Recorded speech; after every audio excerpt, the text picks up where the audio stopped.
Ikaw sa tingin mo, totoo ba ang mga blanko sa dokumento na makikita sa BICAM Committee? At ano kaya ang reaksyon ni former Senador Panfilo Lacson?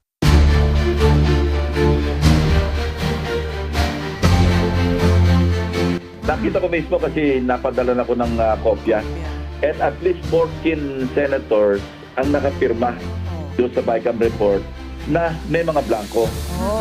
So, doon pa lang sa ginawa ng Senate, medyo may problema na kasi blanco. Nagulat nga ako at saka parang nakaka-gimbal na sinabi ng Senado, okay, kasi tinanggal na Senate yun sa Senate version. Oo, ayaw nila. No? 26 billion. Oo. And nakita ko si Senate Finance Committee Chairperson, si Grace Poe. Ang sabi niya, umayag na kami ma-restore kasi binigyan kami ng 5 billion. Oo. Hindi parang inamin na ninyo na sa inyo ba yan? Bakit pinarte-parte nyo?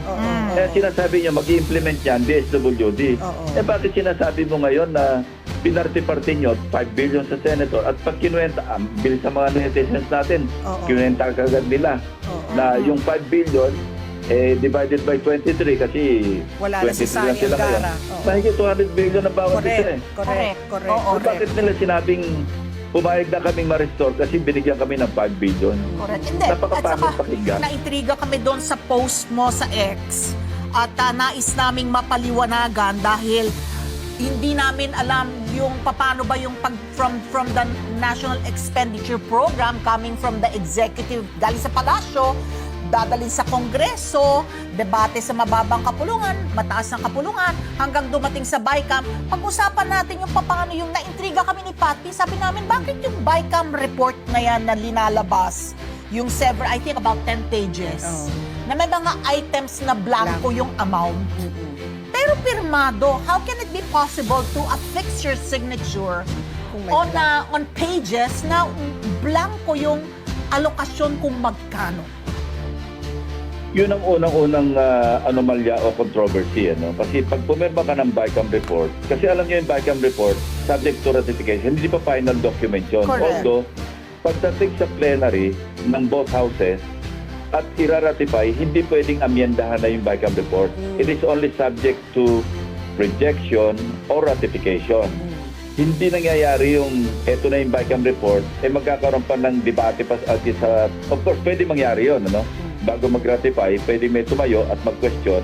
Ang mangyayari doon, i-reconstitute yung BICAM, ibabalik sa BICAM yung report, yung committee report, para pag-aralan muli. Pwede sana nangyari yon dahil kung nakita ng ilang senador at na-question nila sa floor bago magbotohan sa ratification na may mga blanco, valid yung ground para ibalik uli sa BICAM, mag-reconstitute yung BICAM at hindi i-ratify muna. Maski ma-delay yung pagpapasa ng budget at abutin pa ng Enero para magkaroon ng ilang panahon na magkaroon ng reenacted budget, mas mahalaga yon, mas mahalagang ma-correct yung mga mali kasi hindi pwedeng merong blanco. Noong 2018, natatandaan ko, para sa 2019 budget, meron din ganyan nangyari. Pero iba naman yung, parang deja vu nga ito nung malaman ko tutukol sa mga blanco. Kasi ang nangyari noon, nag-ratify yung House sa ilalim ng ni Speaker GMA pa ito noon. Napansin namin ng mga staff ko, teka muna, parang magkaiba yung na-ratify namin sa Senado na yung ganun din ang na-ratify na para faithful reproduction yan ng BICAM report, yung enrolled bill. Pero nang nakita namin yung enrolled bill, bago na pirmahan ni Senate President Soto, nakita namin na teka muna, magkaiba yata ito. Merong parang namamasyal na 75 billion pesos worth of different projects na nasama sa enrolled bill na hindi kasama sa ratified version o ratified BICAM report. So kinwestiyon namin ito. Pinagbigay alam namin kagad sa Malacanang. And si Pangulong Duterte through ES Bingbong Medialdea, kinausap namin, nag-usap-usap muna kami. Ang maganda noon, nagkakausap kami ng majority sa minority. Nagpulong kami noon, Senate President Soto, Senator Drilon ng minority bloc, si Senator Loren Legarda, siya yung Finance Committee Chairperson, tapos si Senator Gringo Honasan. So, kinusulta namin kasi walang lawyer sa amin, kinusulta namin si Senator Frank. ano magandang gawin ni SP rito? Kasi baka masisi naman siya kapag hindi niya pinirmahan yung enrolled bill, magdidelay yung budget kasi Disyembre na yon. Maganda yung sinuggest ni Senator Drilon na parang i-annotate para bang i-qualify yung pagpirma. At yung ganun nga ginawa ni Senate President Tito Sen, na sinasabi niya doon sa pinirma niya, ang pinipirmahan ko lamang yung nakapaloob doon sa aming niratify na BICAM report. Hindi ko pinipirmahan yung enrolled bill mismo. Parang kinwalify niya. So, anong nangyari?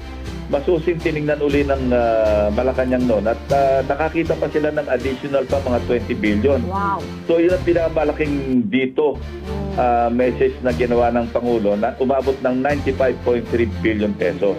Galing kasi yun sa... Sana kung may nakakita rin senador na iba yung enrolled bill, assuming Assuming. kasi maraming possibilities dito, hindi pa maliwanag eh.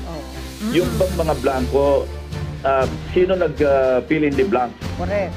Kung yung mga blanco sa BICAM report doon sa Senate version na siya ring, I assume, na BICAM report ng House, napila pa nito noong pinrint yung enrolled bill, dapat bagsakan ng sisirito yung House. Kasi ang nagpiprint ng enrolled bill, House hindi naman Senate Kasi kaya nga nangyari nun, iniba nila yung enrolled bill doon sa ratified na BICAM report. So kung gano'n na nangyari, ang bunto ng sisi dapat nasa House of Representatives. Well, may part din ng Senate kasi bakit hindi nyo pinoint out? Teka muna, may mga blanco ito. O kaya, yung BICAM report na na-ratify natin na iba sa enrolled bill. Ang isa pang problema na mas siguro, mas malaking controversy, kung as is, may mga blanco, I think most of the mga blank na appropriations nasa DA Department of Agriculture, meron sa NF, meron sa PCA, meron sa Fisheries, Office of the Secretary, may mga ganon, Nakita ko mismo kasi napadala na ko ng kopya. And at least 14 senators ang nakapirma doon sa BICAM report na may mga blanco. So, doon pa lang sa ginawa ng Senate, medyo may problema na kasi blanco. Kung ang balikan ko yung kung ang pag-fill up ng mga blanco nangyari sa pag-enroll ng doon sa enroll bill, ang kasalanan nasa House. Pero kung naipasa yung enroll bill na i-transmit sa Malacanang na may mga blanco pa rin, sino na nag-fill up ng mga blanks? Di malamang yung DBM. O kung sino man yung mga ahensya pa na bago isumiti sa Pangulo para pirmahan yung mismong GAA, napilapan, pero ng executive branch. Mas anomalous yun kasi ang executive branch hindi pwede mag-amyenda. Pwede lang mag-veto, mag-line item veto, pero hindi pwedeng ibahin ng Malacanang kung ano yung tinransmit sa kanyang enroll bill. Hindi pwede mag-amyenda. So yun ang dapat tingnan natin. Madali lang namang makita yan para ma-pinpoint natin yung responsibility. I-compare natin yung ratified BICAM report doon sa enrolled bill. And it's no joke. Kung parehong-pareho yun at may blanco rin sa enrolled bill, lahat may kasalanan. Both legislative at saka executive branch. Pero kung yung enrolled bill filled up, kumpleto, walang kasalanan ang Malacanang. Ang may kasalanan lamang yung House of Representatives, pati na yung Senado. So, Senator Ping, itong tanong ko, sinabi po ni President Marcos, sabi niya, you can check the website. It's 4,000 pages. I'm just curious, 4,000 pages ba talaga ang pinipirma ng mga nasa BICAM na isa-isa po yan para makikita yung blank po kung meron man lang? It's being, we're being technical, but kasi nga parang baka sabihin ng mga senador, 4,000 pahina, hindi mo naman namin yan mabubusisi. Saka line by line. Line by line. Yan, So 4,000, ganun ba talaga kahaba? At isa-isa ho ba yan talaga dapat pinipirmahan ng mga nasa BICAM? Bawat page ini-initialan yan. 4,000? Tapos yung signature page, hindi naman, yung 4,000 pages, yun na yung GAA. Yung BICAM report, ito lang yung mga pumasok na mga amendment. Magkailang Pero dapat din, alam din nila kasi na-deliberate naman yan sa committee hearing, sa floor, sa plenary, at lahat. Mahirap talaga. Kaya nga yung BICAM, dapat mas mabusisi yung BICAM kasi busisi rin ng committee hearings at saka ng plenaryo interpellation, pati mga amendments. Ang problema nga sa BICAM natin, lalo sa budget, walang minutes, walang transcript, At ang nakakaalam lamang, halos 2 tao na lamang. Yun na nga Kasi, eh. di ba, napag-usapan na natin na pag nag-convene yung BICAM, yung Bicameral Conference Committee, na may mga contingent galing sa House at sa Senate, opening lang yan, tapos mag-perform ng small group BICAM na 2 tao lamang. Pero of course, meron yan tinatawag na, may mga staff yan sa Senate, yung Legislative Budget Monitoring and Research Office, no? Yung LBRMO, no? Research and Monitoring Office. Sila yung talagang nagkakalkal lahat yan sa tulong na rin ng mga kanya-kanya staff ng mga senador. Kaya nga nakita namin yung noon, yung 75 billion na, teka, wala ito sa BICAM report. Paano napasok to sa, paano naiba to sa enroll bill? Ganun din sana ang nangyari ngayon. Sana. Kung mayroong mga nagbusisi, nag-scrutinize noong BICAM report kontra doon sa enroll bill bago pinirmahan ni Senate President Escudero. Of course, tama yun. Si President Marcos, alam niya na talaga yung pinirmahan niya, walang blanco. Hindi pwedeng yung mismong GAA magkakaroon ng blanco. Yeah. Talagang yun naman ang napaka-anomalous na. Pero wala nangyaring ganon. Ang inaalam lang natin, saan nangyari yung pag-fill up ng mga blankong appropriation? Yes. Sa enroll bill ba? Ng bago ipinrint? O after printing, napadala sa Malacanang na may mga blanco pa? Yun lang ang usapin dito Ali, Patpi. Kung para ma-pinpoint natin yung responsibility, kung ang enroll bill nagko-contain pa rin ng blank spaces, blank appropriations, pwede natin sabihin ang nag-fill up nun yung executive branch. Yes. Not necessarily si President Marcos kasi ibibigay sa kanya para magpirma na lang Okay. Ang nag-fill up niyan, malamang DBM. Pero kung sa enroll bill, nawala na yung mga blank appropriations na nandun sa BICAM report, na ratified BICAM report ng both houses, ang nagkalikot noon, sa House of Representatives. Hindi kasama yung Senado kasi ang nagpiprint nga niyan sa House. Ang isa nating matagal na linabanan ng itong controversial na pork barrel, yung PEDAF at that time. And in 2013, the Supreme Court came out with a ruling na unconstitutional nga itong pork barrel, yung PEDAF na yan, mga lump sum na mga items. But later on, parang hindi naman daw lahat ng lump sum unconstitutional. Ang binabantayan natin, 2024 budget, 2025 budget, yung biglang paglobo nung budget allocation ng DPWH at sinasabi nga nila, naku, ito na naman yung mga mambabatas dahil 2025 is an election year. Ito na, tantamount to being a pork barrel itong ginawa po nila sa 2025 budget, particular po sa DPWH. Yan po bang, yung pork barrel po ba yan still existing sa ating Kongreso? Masasabi natin still existing, although naiba yung pamamaraan. Kasi ang na-declare na unconstitutional, yung bang tulad ng araw, no, lump sum yung 200 million each ng senador at saka 70 million each ng mga congressmen.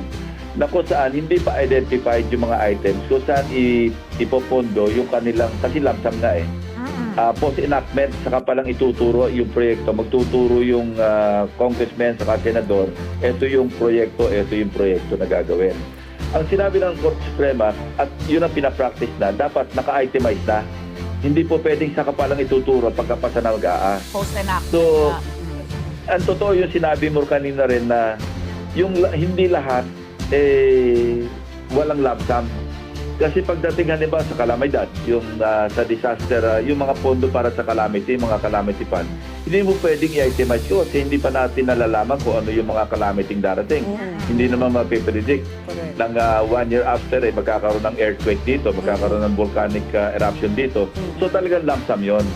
So hindi absolute yung bawal yung lump sum appropriations. Pero sa regular budget, tatlo kasi regular budget, special purpose fund, saka automatic appropriation. Sa regular budget, yun ang hindi po pwede magkaroon ng lump sum. Identified talaga dapat doon 100 million para sa ganitong multipurpose o kung ano man yun, no? Ganitong kalsada. Itemized talaga yun. Pero ang nangyari, lumalabas sa National Expenditure Program pa lamang, nakausap na ng mga legislators yung mga ahensya. Oy, lagyan mo ko ng proyekto rito, lagyan mo ko ng okay pa rin yun. Kasi at least na-consult yung ahensya na mag-implementa. Ang nare-recall ko, pag nag-interpellate ako, whether sa plenaryo, kasi pag na-transmit na sa amin ng House, yung General Appropriations Bill, yung House version, sinisimulan namin scrutinize yan, kino-compare namin doon sa National Expenditure Program. Pag nakakita kami ng naiba doon sa NEP, ang unang tanong ko sa ahensya, sa head ng agency, alam nyo ba ito? Pag sumagot ng hindi, kung hindi nyo alam ito, hindi kayo kasama sa pagpaplano nito, paano nyo i-implement ito? Ang isasagot, hindi namin talaga alam implement yan. So kung hindi nyo ma-implement kasi walang program of work, walang planning, aalisin ko ito, okay ba sa inyo? So, siyempre, tatango sila kasi kaya nga ang fast forward tayo, kaya year in, year out, pagkalaki-laki ng unused appropriations natin, whether unreleased o kaya unutilized ng mga agencies.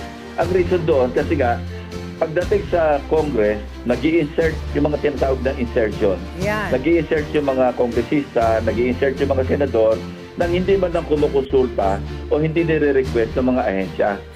Sa akin noon, nag-a-amend din ako. Nagagawa rin ako ng realignments. Pero, karamihan doon, lumalapit sa akin yung mga ahensya, Sir, hindi po ito napasama doon sa National Expenditure Program. Baka pwedeng, kung makahanap kayo ng pwedeng pagkunan, bigyan nyo naman ng augmentation.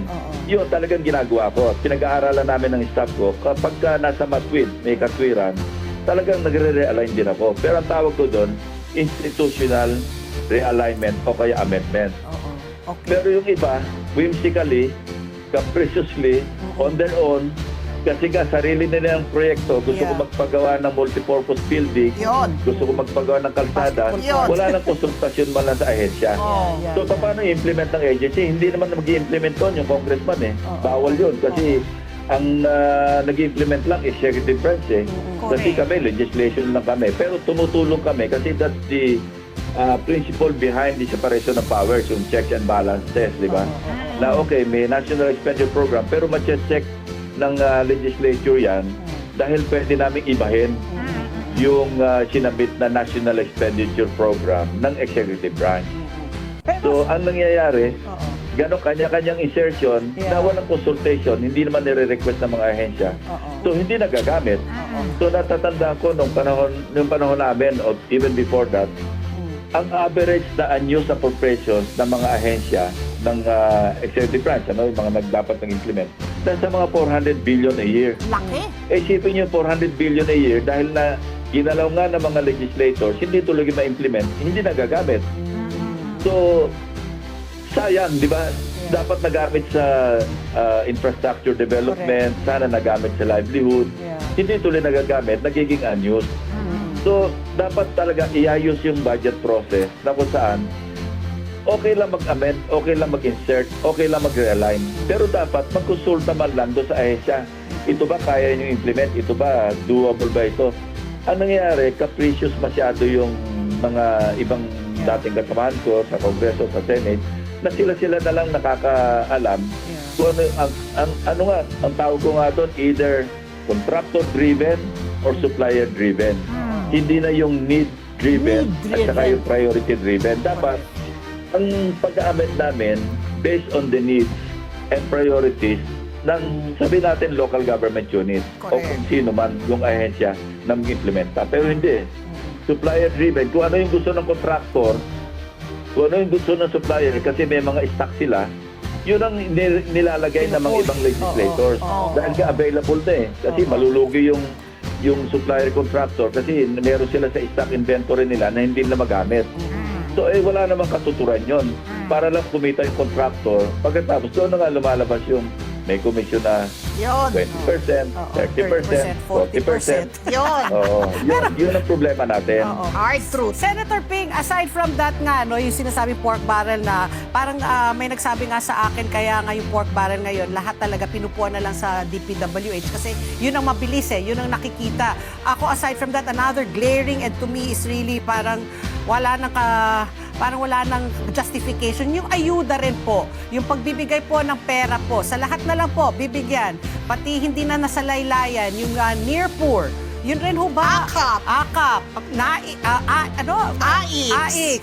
Tupad. Tupad. Lahat Oh. na po. Lahat na. Mais. Correct, no, correct. Ha? You know, I couldn't agree more sa inyong dalawa. Correct na correct kayo kasi yun, that's another form of pork barrel. Correct. Kasi, alam mo, meron na tayong 4-piece. Ito, at least yung 4-piece, nung pinatupad ito, ano ito data-driven ito May database, sino ba yung pamilya na nangangailangan, tulungan natin para makatawid sila, mapag-aral yung anak, at pagka nakatapos, gagraduate sila, pipili na naman tayo ng susunod na pamilya para i-enroll. Ito mga akap, itong tupad, AIX, mais, ito talagang pili-pili na lang ito ng mga congressmen, ng mga senador. Ang masama nito, hindi pa, sinabi nga nila nag-implementa rito, DPWH, DOLE, at kung sino-sino. Pero actually, bakit sila nandoon pagka nagdi-distribute? No? At sila namimili. Ang nangyari, ito yung parang na-institutionalize na natin yung culture of mendicancy. Correct. Parang ayaw na magtrabaho ng ilang Pilipino kasi may tatanggapin naman sila tuwing nagdi-distribute ng akap, tupad, etc. Alam nyo yung tupad, lumabas lang yan nung pandemic kasi nga walang trabaho kaya naglagay ng pondo sa DOLE. Yeah, tama. Parang out of work Bigyan naman natin ng tulong yung mga kababayan natin na helplessly nawalan ng trabaho. Pero dapat pagkatapos ng COVID-19, natigil na yung tupad. Ang problema, dinagdagan pa ng dinagdagan pa ng mais, dinagdagan pa ng akap. Yung akap, ito yung parang hindi na nakakatawa. Dahil mismo sila na nag-a-admit na kanila yon. Kasi di ba natatandaan ko, napanood ko yung nagulat nga ako at saka parang nakaka-gimbal na sinabi ng Senado, okay, kasi tinanggal na Senate yun sa Senate version. Ayaw nila. 26 billion. Nakita ko si Senate Finance Committee Chairperson, si Grace Poe. Ang sabi niya, umayag na kami ma-restore kasi binigyan kami ng 5 billion. Hindi parang inamin na ninyo na sa inyo ba yan? Bakit pinarte-parte nyo? Kaya sinasabi niyo mag-i-implement yan, DSWD. Bakit sinasabi mo ngayon na pinarte-parte nyo 5 billion sa Senator at pag kinuwenta, bilis sa mga netizens natin, kinuwenta kagad nila na yung 5 billion divided by 23 kasi wala 23 na lang sila ngayon. Mahigit 200 billion ang bawat isa Correct. Bakit nila sinabing pumayag na kaming ma-restore kasi binigyan kami ng 5 billion? Correct. Hindi. Napakapangit pakinggan. At saka, kunwari, sa pangangailangan ng kung na-hospital ka, hindi ba, imbis na talagang may PhilHealth, na talagang paliliitin yung out of pocket mo, kailangan mong sumahod na naman ng kamay at humingi ng guarantee letter mula sa mambabatas para mabayaran mo yung endorse hospital. And then, alam mo, meron akong naintriga ako dun sa isa kong nabasa, Senator, na ito daw talagang pine-perpetuate daw ito na yung nakasahod ang kamay ng mga Pilipino na talagang para magkaroon ka ng utang na loob dun sa politician, and it just perpetuates itong patronage politics natin, hindi ba? Parang ang pangit nung kultura na ayuda republic na lang tayo, nakasahod ang kamay, because they intentionally want to perpetuate yung patronage politics na yan, Senator. Totoo. Talagang magkakasundo talaga tayo sa pag-uusap natin kasi talaga nangyayari Sabi ko yung dole out, yung culture of mendicancy, saka yung dole out mentality ng mga kababayan natin, ine-enhance pa natin sa pamamagitan ng mga ayuda na binibigyan natin. Ang na-enhance ito katamaran kasi pagkakuha, hindi pa yun ang masama, There's something more.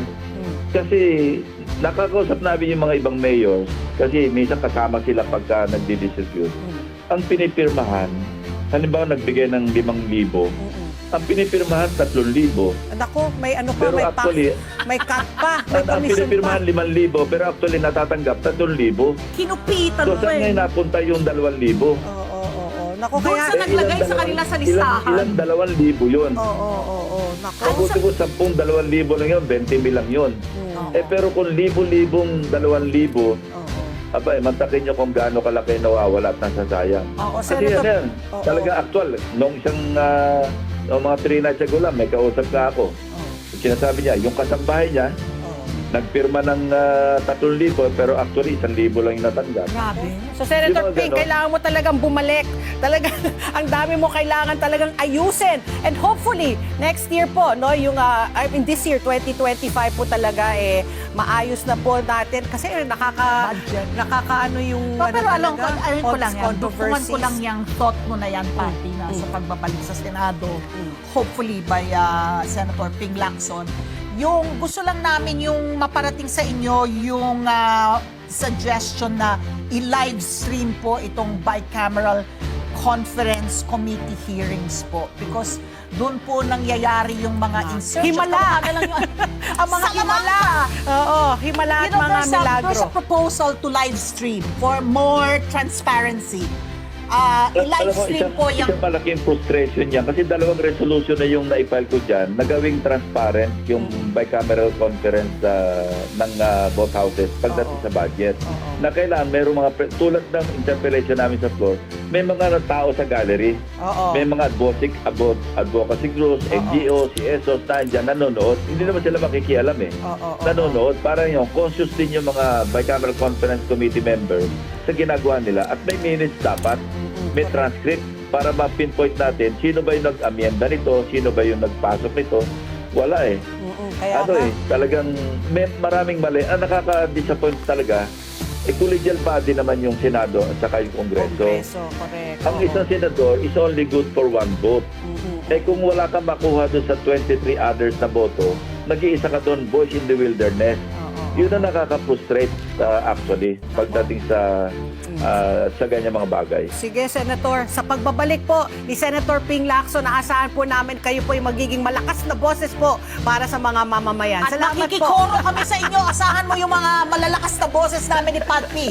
Senator Ping. Senator Ping, maraming salamat Thank you. po. Thank you Happy very much. New Thank Year! you.